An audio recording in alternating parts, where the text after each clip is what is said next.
Hello दोस्तों, स्वागत है आप सभी का फिर से एक नए वीडियो पर। दोस्तों, जेएसएससी के द्वारा new notification new vacancy release कर दिया गया है और ये 2026 का पहला यहाँ पर वैकेंसी यहाँ पर निकल के आ रहा है। इस वैकेंसी के बारे में पूरी नोटिफिकेशन के बारे में चर्चा करेंगे, बात करेंगे क्या कुछ क्वालिफिकेशन होने वाला है, किस पोस्ट पे कितना वैकेंसी निकली है, उन सभी चीज के बारे में हम यहाँ पर बात करने वाले हैं। दोस्तों, ये झारखंड के युवाओं के लिए बहुत ही खुशखबरी की बात है। अब झारखंड के युवाओं को हो जाना है तैयार और अपनी तैयारी को दे देना है रफ्तार, क्योंकि दोस्तों अब इस बार आपको कमर कस लेना है, तैयारी कर में लग जाना है और इस बार अपना सिलेक्शन एक सीट पक्का कर लेना है। दोस्तों, झारखंड में अब वैकेंसी आना शुरू हो चुकी है और वैकेंसी और भी कई वैकेंसी बाकी है जो नहीं आई है और वो आने वाली है। जैसे कि दोस्तों, झारखंड में आपका दरोगा का पोस्ट देख लीजिए, बहुत दिनों से नहीं आई हुई है, तो वो भी पोस्ट आपको बहुत जल्द देखने को मिलेगी। और जैसे CGL 2.0 भी निकलने वाला है, इसके बाद जैसे CGL का भी नोटिफिकेशन आपको बहुत जल्द देखने को मिलेगा। तो आप अपना तैयारी में लग जाइए, आपको अगर सिलेक्शन लेना है तो। और जो भी कैंडिडेट, बहुत सारे कैंडिडेट हैं जो पहले से तैयारी कर रहे हैं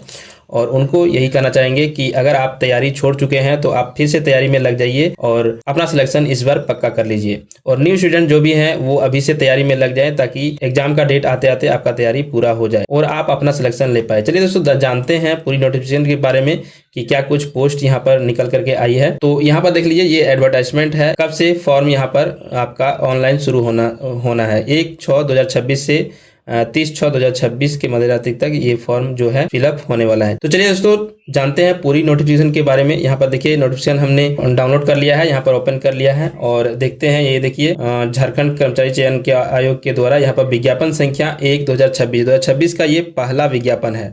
झारखंड तकनीकी विशिष्ट योग्यताधारी स्नातक स्तरीय संयुक्त प्रतियोगिता परीक्षा 2026 नियमित रेगुलर वैकेंसी यहाँ पर आपका होने वाला है। JTGL CCE 2026 regular vacancy. तो यहाँ पर देखते हैं, यहाँ पहला नंबर में कुछ हमको नहीं जानना है ज्यादा कुछ, यहाँ पर मोटा मोटा में बात करेंगे। यहाँ पर देखिए, 2 नंबर में परीक्षा शुल्क, आपको यहाँ पर परीक्षा शुल्क 100 रुपया यहाँ पर आपको लगने वाला है। और दोस्तों, परीक्षा शुल्क में यहाँ पर झारखंड के अनुसूचित जनजाति, अनुसूचित जाति के अभ्यर्थियों के लिए यहाँ पर 50 रुपया यहाँ पर रहने वाला है। और झारखंड राज्य के यहाँ पर 40% अथवा उससे अधिक निश्चितता वाले दिव्यांग अभ्यर्थियों के लिए परीक्षा शुल्क में छूट अनुमान्य है। इसका दोस्तों, यहाँ पर ख नंबर में यहाँ पर आपको देखने को मिलता है बैकलॉग वैकेंसी के बारे में।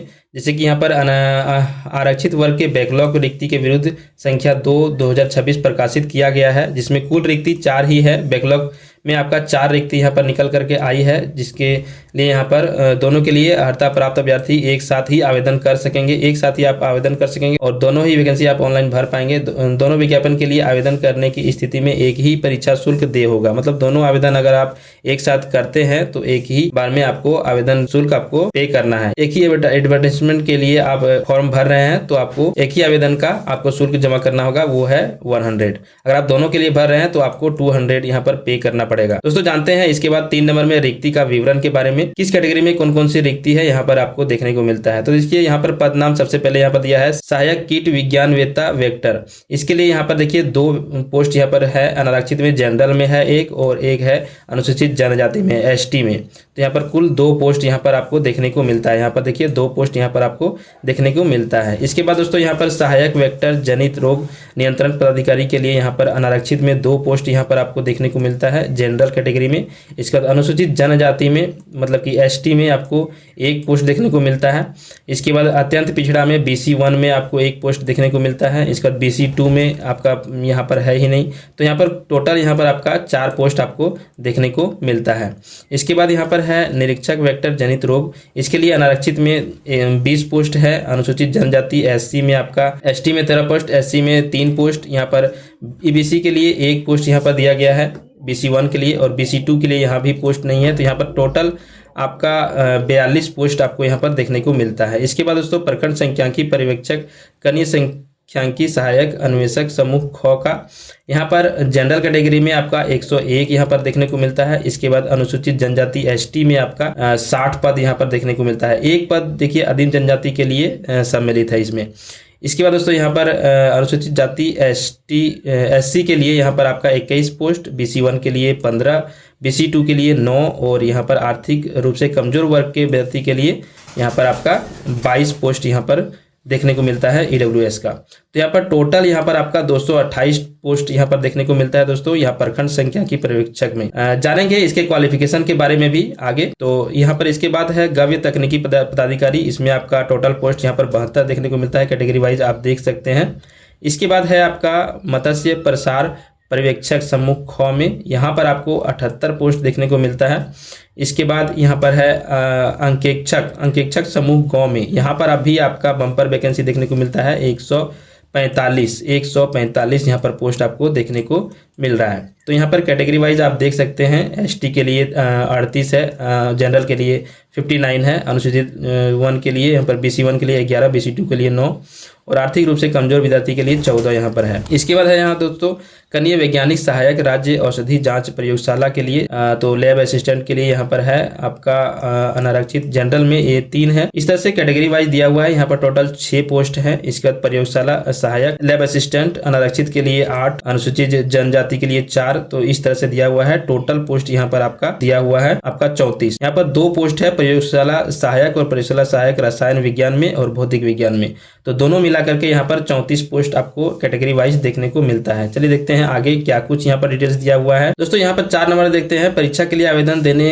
के पूर्व अभ्यर्थी को यह सुनिश्चित हो लें कि वे विज्ञापित पद की पात्रता के विषय पर प्रकाशित सभी शर्तों को पूरा करते हैं। परीक्षा में बैठने की अनुमति पूर्णतः औपबंधिक होगी और परीक्षा के लिए प्रवेश पत्र निर्गत होना प्रमाणित नहीं करता कि अभ्यर्थी विज्ञप्ति पद पर नियुक्त के लिए चयन हेतु निर्धारित पात्रता पूरी करते हो। दोस्तों इसके बारे में जैसे कि आप फॉर्म फिलअप कर लिए हो और आपका क्वालिफिकेशन नहीं है, लेकिन तो पर भी क्वालिफिकेशन डाल करके आप फॉर्म फिलअप कर लिए, एडमिट कार्ड आ गया, परीक्षा वगैरह दे दिए, अगर आप पास कर जाते हैं और आपका जब DV होगा, डॉक्यूमेंट वेरिफिकेशन होगा, तो उस समय अगर आप पकड़ा जाते हैं कि आपके पास क्वालिफिकेशन नहीं है, डिग्री नहीं है और आपने ये सब कर लिया, तो उस स्थिति में आपका वो रद्द कर दिया जाएगा पोस्ट को। तो आपका क्वालिफिकेशन है तभी आप फॉर्म भरे, क्योंकि अगर क्वालिफिकेशन नहीं है फिर भी आप डाल देंगे, लेकिन प्रवेश पत्र आ जाएगा, एडमिट कार्ड आ जाएगा, लेकिन आपका उस समय डॉक्यूमेंट वेरिफिकेशन के समय आपको छांट दिया जाएगा। इसके बाद 5 नंबर में बात करते हैं वर्णित पदों का वेतनमान और न्यूनतम शैक्षणिक योग्यता। तो वेतनमान क्या होने वाला है, किस पे लेवल होने वाला है और क्या न्यूनतम योग्यता होने वाला है। जैसे कि पहला यहाँ पर देखने को मिलता है सहायक कोटि विज्ञान वेत्ता वेक्टर के लिए यहाँ पर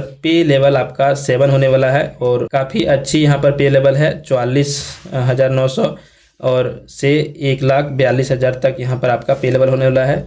तो इसके लिए क्या क्वालिफिकेशन होने वाला है, तो किसी मान्यता प्राप्त विश्वविद्यालय से स्नातकोत्तर जीव विज्ञान में कीट विज्ञान, तो PG होना चाहिए आपका जीव विज्ञान में और उसमें कीट विज्ञान में PG होना चाहिए। इसके बाद है सहायक वेक्टर जनित रोग नियंत्रण पदाधिकारी वेक्टर जनित रोग नियंत्रण कार्यक्रम के लिए, यहाँ पर किसी भी मान्यता प्राप्त से विश्वविद्यालय से स्नातक विज्ञान में, मतलब कि विज्ञान में अगर ग्रेजुएशन आप किए हुए हैं, किसी भी सब्जेक्ट में फिजिक्स केमिस्ट्री मैथ में किए हुए हैं, तो इसके लिए आप एलिजिबल हैं। इसके बाद है निरीक्षक वेक्टर जनित रोग नियंत्रण कार्यक्रम, इसमें भी देखिए विज्ञान का दिया हुआ है, तो यहाँ पर फिजिक्स केमिस्ट्री मैथ में अगर आप किए हुए हैं ग्रेजुएशन तो आप इस वैकेंसी को डाल सकते हैं। इसके बाद है प्रखंड सांख्यिकी पर्यवेक्षक कनीय सांख्यिकी सहायक अन्वेषक, इसके लिए आपको किसी मान्यता प्राप्त विश्वविद्यालय से गणित अर्थशास्त्र और सांख्यिकी के साथ स्नातक डिग्री इसमें से कोई भी है आपका तो आप भर सकते हैं। जिसकी मैथ के लिए, इकोनॉमिक्स के लिए और सांख्यिकी के साथ स्नातक डिग्री है आपका, तो आप इसके लिए एलिजिबल है। इसके बाद है गव्य तकनीकी पदाधिकारी के लिए किसी भी मान्यता प्राप्त विश्वविद्यालय से डेयरी टेक्नोलॉजी डेयरी विज्ञान में स्नातक की डिग्री अथवा समकक्ष योग्यता, तो ये सब डिग्री अब अगर आप कर चुके हैं तो उन विद्यार्थियों के लिए यहाँ पर काफ़ी प्लस पॉइंट होने वाला है, क्योंकि काफ़ी कम अभ्यर्थी जो है वो इन सब में ग्रेजुएशन करके रखे हुए हैं, तो उनके लिए यहाँ पर एक सुनहरा मौका है और बहुत ही कम कटअप में वो इस पोस्ट को पास कर सकते हैं और अपना सिलेक्शन पक्का कर सकते हैं, क्योंकि बहुत कम ही विद्यार्थी हैं जो इन सभी से डिग्री करके रखे हुए। इसके बाद है मत्स्य प्रसार पर्यवेक्षक, इसके लिए किसी भी मान्यता प्राप्त विश्वविद्यालय से मत्स्य विज्ञान स्नातक जीव जंतु में प्रतिष्ठा का विषय, जंतु का विज्ञान जो है वो ऑनर्स पेपर होना चाहिए आपका, विज्ञान में स्नातक और या फिर जंतु विज्ञान में आपका प्रतिष्ठा का विषय होना चाहिए, उसको आप इस पोस्ट के लिए एलिजिबल रहेंगे। इसके बाद है अंकेक्षक, इसमें किसी भी मान्यता प्राप्त विश्वविद्यालय से गणित अथवा अर्थशास्त्र वाणिज्य अथवा सांख्यिकी में स्नातक डिग्री होना चाहिए, मतलब गणित वालों के लिए भी ये पोस्ट होने वाला है, वाले के लिए भी, अर्थशास्त्र वाले के लिए भी, और यहाँ पर कॉमर्स वाले के लिए भी यहाँ पर इस पोस्ट के लिए एलिजिबल हैं। इसके बाद दोस्तों यहाँ पर 8 नंबर में कनीय वैज्ञानिक सहायक राज्य औषधि प्रयोगशाला नामकुम रांची। इसके लिए यहाँ पर आपका पूरा बड़ा सा क्वालिफिकेशन यहाँ पर लिखा हुआ है, आप पढ़ लीजिएगा, हम जानते हैं आगे के पोस्ट के बारे में। इसके बाद है प्रयोगशाला सहायक भौतिक विज्ञान में लैब असिस्टेंट, जो फिजिक्स के लिए है, वो उसके लिए यहाँ पर ये पोस्ट होने वाला है। विश्वविद्यालय अनुदान आयोग यूजीसी से मान्यता प्राप्त किसी संस्थान विश्वविद्यालय से भौतिक विज्ञान विषय में प्रतिष्ठा का ऑनर्स का विषय से आप किए हुए हैं, भौतिक विज्ञान से ऑनर्स किए हुए हैं, तो आपके लिए ये पोस्ट एलिजिबल रहेगा। इसके बाद है आपका रसायन विज्ञान के लिए भी है, तो रसायन विज्ञान में अगर आप ऑनर्स किए हैं तो उसके लिए आपका ये पोस्ट होने वाला है। इसके बाद यहाँ पर 1 नंबर में दिया हुआ है कि अभ्यर्थी को आयोग में आवेदन प्राप्त होने की अंतिम तिथि तक वांछित न्यूनतम शैक्षणिक योग्यता को प्राप्त कर लेना है। मतलब कि अपेयरिंग वाले यहाँ पर नहीं भर सकते हैं, अगर आपका लास्ट डे तक मतलब आपका उत्तीर्ण होना चाहिए, पास आउट होना चाहिए, क्योंकि यहाँ पर देखिए आवेदन देने की अंतिम तिथि को आधार मान करके आपका यहाँ पर सिलेक्शन लिया जाएगा, आपको पोस्ट को एलिजिबल किया जाएगा। इसके बाद यहाँ पर खेलकूद कोटा से के अंदर आरक्षण दावा करने वाले विद्यार्थी देख सकते हैं, यहाँ पर जो भी खेलकूद से कोई भी आरक्षण प्राप्त किए हैं तो उसके लिए यहाँ पर दिया हुआ है। इसके बाद दोस्तों यहाँ पर दिया हुआ है आयु सीमा। आयु सीमा क्या होने वाला है, तो आयु सीमा का उम्र की गणना जो है आपका 1/8/2025 तक किया जाएगा, और ये न्यूनतम उम्र सीमा यहाँ पर 21 वर्ष यहाँ पर आपका होने वाला है।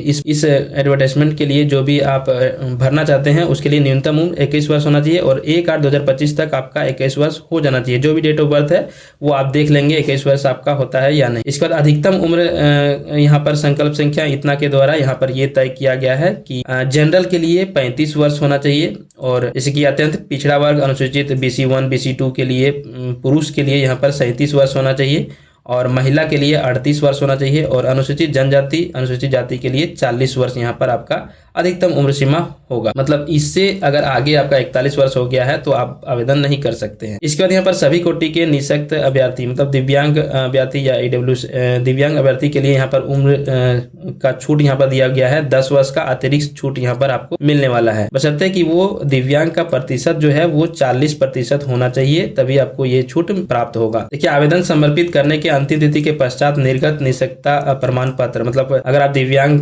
कैटेगरी से हैं तो आपका अंतिम डेट तक आपका सर्टिफिकेट उपलब्ध हो जाना चाहिए, तभी आप यहाँ पर आवेदन कर सकते हैं। इसका दोस्तों हम यहाँ पर बात करने वाले हैं आरक्षण के बारे में। आरक्षण का दावा करने वाले विद्यार्थी के लिए क्या कुछ यहाँ पर डेट होने वाला है, जैसे कि स्थानीय निवासी के बारे में यहाँ पर बहुत कंफ्यूजन होता है स्टूडेंट को। तो यहाँ पर स्थानीय निवासी कब से कब तक का होना चाहिए, तो यहाँ पर देखिए 2/6/2016 द्वारा निर्धारित प्रपत्र अनुमंडल पदाधिकारी कि स्तर के दिनांक 2/6/16 अथवा इसके पश्चात निर्गत स्थान निवासी पात्र मान्य होगा। मतलब कि 2/6/2016 के बाद का आपका अनुमंडल पदाधिकारी मतलब SDO लेवल का होना चाहिए, तो आपका निवासी मान्य होगा। अथवा में यहाँ पर दिया गया है कि दिनांक 2019 द्वारा निर्धारित पत्र संख्या इतना को या उसके पश्चात अंचलाधिकारी के स्तर के निर्गत स्थानीय प्रमाण पत्र, मतलब कि 2019 के बाद का अगर आपका सर्टिफिकेट है और वो CO लेवल का है तो आपका मान्य होगा। अगर इससे पहले का CO लेवल का है तो आपको मान्यता नहीं दिया जाएगा, तो ये चीज का आप ध्यान रखेंगे। देखिए यहाँ पर लिखा हुआ है कि 19/7/2019 से पूर्व अंचलाधिकारी स्तर के निर्गत स्थान निवासी प्रमाण पत्र मान्य नहीं होगा, यहाँ पर पहले ही लिख दिया है। और यहाँ पर 2/6/2016 से पूर्व किसी भी स्तर से निर्गत स्थानीय निवासी प्रमाण पत्र यहाँ पर मान्य नहीं होगा। ठीक है, 2/6/2016 से पहले का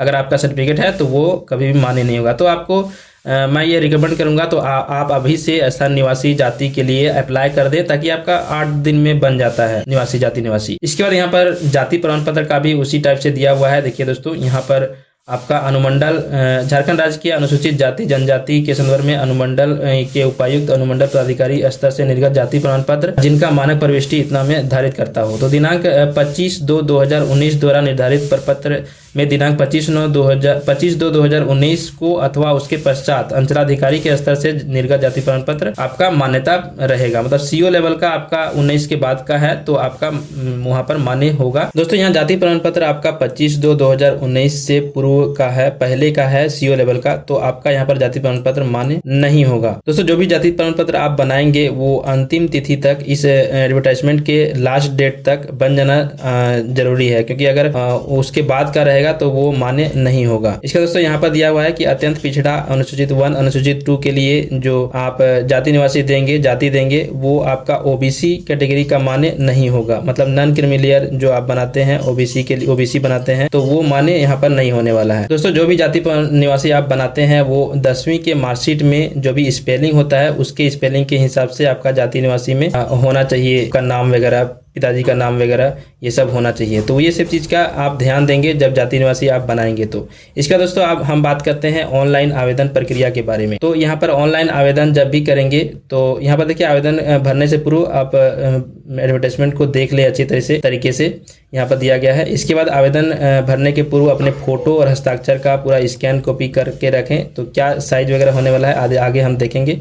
और स्पेलिंग जो है वो आपका मैट्रिक सर्टिफिकेट में जो भी है उसके आधार पर आपको फॉर्म को फिलअप करना है। तो यहाँ पर दोस्तों ऑनलाइन करते समय यहाँ पर आपको ध्यान देना है, इस वेबसाइट पे जा करके आपको इसमें क्लिक करके JTGLCCE 2026 एडवर्टाइजमेंट में आपको क्लिक करके अपना रजिस्ट्रेशन पूरा करना है। यहाँ पर जब भी ऑनलाइन स्टार्ट हो जाएगा तो उसके लिए भी मैं वीडियो लेकर के आऊँगा, उसके लिए हमारे चैनल पर आप बने रहें। क्या कुछ यहाँ पर सिग्नेचर, फोटो सिग्नेचर, साइज वगैरह सेट करना है वो सभी चीज़ के बारे में बताया जाएगा, तो आप हमारे चैनल बने रहें। दोस्तों यहाँ पर देखिए, यहाँ पर आवेदन की तिथि यहाँ पर दिया हुआ है कि क्या कुछ रजिस्ट्रेशन का डेट होने वाला है। यहाँ पर 1/6/2026 से 30/6/2026 तक आपका यहाँ पर 1 महीने का डेट यहाँ पर दिया गया है फॉर्म फिलअप करने के लिए। और परीक्षा भुगतान करने के लिए आपका 3/7/2026 तक यहाँ पर दिया हुआ है। इसका दोस्तों जो भी आवेदन आप करेंगे उसके लिए यहाँ पर आपका करेक्शन का डेट यहाँ पर 5/7/2026 से 10/7/2026 के मध्य रात्रि ऑनलाइन आवेदन में अभ्यर्थी का नाम,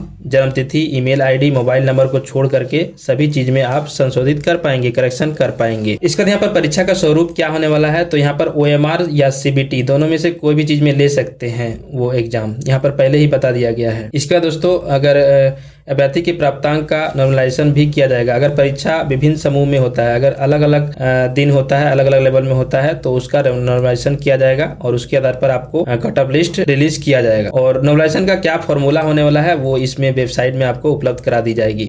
परीक्षा का स्वरूप का पाठ्यक्रम क्या होने वाला है। परीक्षा 2 चरण में लिया जाएगा, एक प्रारंभिक और एक मुख्य, मतलब PT मेंस यहाँ पर परीक्षा होने वाला है। और परंतु यहाँ पर परीक्षा में 50,000 से कम अभ्यर्थी रहने पर सामान्यतः प्रारंभिक परीक्षा नहीं ली जाएगी। उक्त अधिकतम सीमा से अधिक अभ्यर्थी रहने की स्थिति में भी विभिन्न परिस्थिति के आधार पर सीधे मुख्य परीक्षा ली जाएगी। मतलब कि 50,000 से अगर कम अभ्यर्थी आवेदन करते हैं तो उस स्थिति में यहाँ पर सिर्फ मुख्य परीक्षा लिया जाएगा, मतलब कि PT वाला सेक्शन जो है वो नहीं लिया जाएगा। तो यहाँ पर 50,000 से अधिक ही फॉर्म गिरने वाली है, लाखों में फॉर्म गिरने वाली है। तो आप इसको ना मानते हुए आप दोनों का, आप यहाँ पर PT और मेंस यहाँ पर दोनों होने वाला है एग्जाम, उसी को मान करके आपको चलना है। इसका दोस्तों यहाँ पर देखिए, परीक्षा में सभी प्रश्न वस्तुनिष्ठ बहुविकल्पिक होंगे, MCQ क्वेश्चंस रहेंगे और सही उत्तर के लिए 3 अंक प्रदान किए जाएंगे। जैसे कि एक क्वेश्चन के लिए आपको 3 अंक आपको दिए जाएंगे। और अगर आप एक क्वेश्चन राइट करते हैं तो आपको 3 अंक मिलेंगे, और अगर आप एक क्वेश्चन रॉन्ग करते हैं तो आपका 1 अंक कट जाएगा। जैसे कि 5 क्वेश्चन अगर आप सही करते हैं तो 5 क्वेश्चन के लिए आपको 15 अंक मिलते हैं, और अगर आप एक क्वेश्चन गलत करते हैं तो आपका इसमें से 1 अंक कट जाएगा, जो कि आपका 14 अंक हो जाएगा। तो इस आधार पर आपका अंक का यहाँ पर देने वाला है अंक। इसका दोस्तों देखते हैं कि पाठ्यक्रम क्या होने वाला है, सिलेबस क्या होने वाला है। सामान्य अध्ययन यहाँ पर 30 प्रश्न रहेंगे। झारखंड राज्य से संबंधित ज्ञान यहाँ पर आपका 60 क्वेश्चन होने वाला है। तो झारखंड का जो सामान्य ज्ञान है इसमें वेटेज काफ़ी अच्छा है, तो झारखंड GK आपका स्ट्रॉन्ग होना बहुत ज़रूरी है। सामान्य गणित जो है 10 प्रश्न रहेंगे, सामान्य विज्ञान 10 प्रश्न रहेंगे, और यहाँ पर रीजनिंग का 10 क्वेश्चन रहेंगे। टोटल यहाँ पर आपका 120 प्रश्न होने वाला है, और 120 प्रश्न के लिए आपका 12×36 360 नंबर यहाँ पर आपको टोटल मार्क्स यहाँ पर 360 होने वाला है। और यहाँ पर सिलेबस पूरा दिया हुआ है कि सामान्य अध्ययन में क्या क्या आपको पढ़ना है, वो यहाँ पर आप देख सकते हैं। पूरा नोटिफिकेशन को देख सकते हैं, पढ़ सकते हैं क्या क्या आपको पढ़ना है। अंतर्राष्ट्रीय पुरस्कार, भारतीय भाषाएं, पुस्तक में लिपि, राजधानी, खिलाड़ी, महत्वपूर्ण घटना, ये सब दिया हुआ है। आप देख लेंगे ये पूरा कि गणित में भी आपको क्या पढ़ना है वो यहाँ पर दिया हुआ है। सामान्य विज्ञान में क्या पढ़ना है, रीजनिंग में क्या पढ़ना है, आप यहाँ पर पूरा देख सकते हैं। इसका दोस्तों यहाँ पर देखते हैं मुख्य परीक्षा के बारे में। तो यहाँ पर आपका 3 पेपर होने वाला है। भाषा ज्ञान कुल 120 परीक्षा अवधि 2 घंटा, 120 क्वेश्चन रहेंगे। हिंदी में 60 और अंग्रेजी में 60। तो ये आपका क्वालिफाइंग रहेगा, 30 अंक प्राप्त करना होगा। मतलब कि 360 है तो 360 में अगर आप 360 का 30% निकालेंगे तो वो आपका निकलेगा 108 अंक निकलेगा। तो 108 अंक आपको मिनिमम लाना अनिवार्य है, तभी आपका आगे का आपका जांच किया जाएगा। इसके बाद प्रपत्र 2 के लिए यहाँ पर 100 होगा, वो इस भाषा में आपको तैयारी करना होगा, जिसकी हिंदी, अंग्रेजी, उर्दू, संथाली, बंगला, मुंडारी, हो, खड़िया, कुडुक, कुरमाली, खोरठा वगैरह, ये सब आपको इन सभी में से एक किसी सब्जेक्ट में आपको पढ़ना है, जो कि 100 प्रश्न रहेंगे और 300 अंक का यहाँ पर पूछा जाएगा। इसमें बोला है जनजातीय एवं क्षेत्रीय भाषा में 30% अंक प्राप्त करना अनिवार्य होगा। इसमें भी 30% मिनिमम होना चाहिए, तभी आप क्वालिफाइंग कहलाएंगे। इसके बाद प्रपत्र 3 में आपका तकनीकी विशिष्ट विषय, मतलब अपना विषय आपका 100 प्रश्न रहेगा। इसके बाद सामान्य अध्ययन रहेगा 20 प्रश्न। इसके बाद आपका सामान्य गणित रहेगा 20 प्रश्न। इसके बाद सामान्य विज्ञान रहेगा 10 प्रश्न। तो यहाँ पर आपका 150 क्वेश्चन यहाँ पर आपका होने वाला है। और तकनीकी विशिष्ट विषय में 30% अंक प्राप्त करना अनिवार्य है। मतलब कि अपना सब्जेक्ट में आपको 30% अंक प्राप्त करना अनिवार्य है, तभी आप क्वालिफाइंग कहलाएंगे। तो इसके बाद दोस्तों मुख्य परीक्षा का पाठ्यक्रम यहाँ पर क्या होने वाला है वो यहाँ पर आपका दिया गया है। क्या क्या आपको पढ़ना है वो सभी डिटेल्स यहाँ पर आगे आपको देखने को मिलता है। तो इस नोटिफिकेशन को आप पूरा रीड आउट करें। दोस्तों ये मोटा मोटा जानकारी आपको देना था, वो हमने वीडियो में बताया, इन्फॉर्मेशन दिया। इस तरह से इन्फॉर्मेशन आपको पाने के लिए हमारे चैनल पर बने रहना है। तो आपको हमारा ये वीडियो इन्फॉर्मेटिव लगा हो, अगर इन्फॉर्मेटिव लगा हो, कुछ इन्फॉर्मेशन मिला हो, तो हमारे चैनल को सब्सक्राइब जरूर करें और वीडियो को लाइक करें, दोस्तों के साथ शेयर करें, ताकि आपके दोस्त भी को भी जानकारी प्राप्त हो। दोस्तों आप इस वीडियो को लाइक जरूर करें और सब्सक्राइब करें, ताकि आपका लाइक और सब्सक्राइब से हमें मोटिवेट मिलता है और हम नोटिफिकेशन को और बेहतर ढंग से आपके सामने प्रदर्शित कर पाते हैं, प्रस्तुत कर पाते हैं। दोस्तों मिलते हैं नेक्स्ट वीडियो में, तब तक के लिए जय हिंद, वंदे मातरम, धन्यवाद।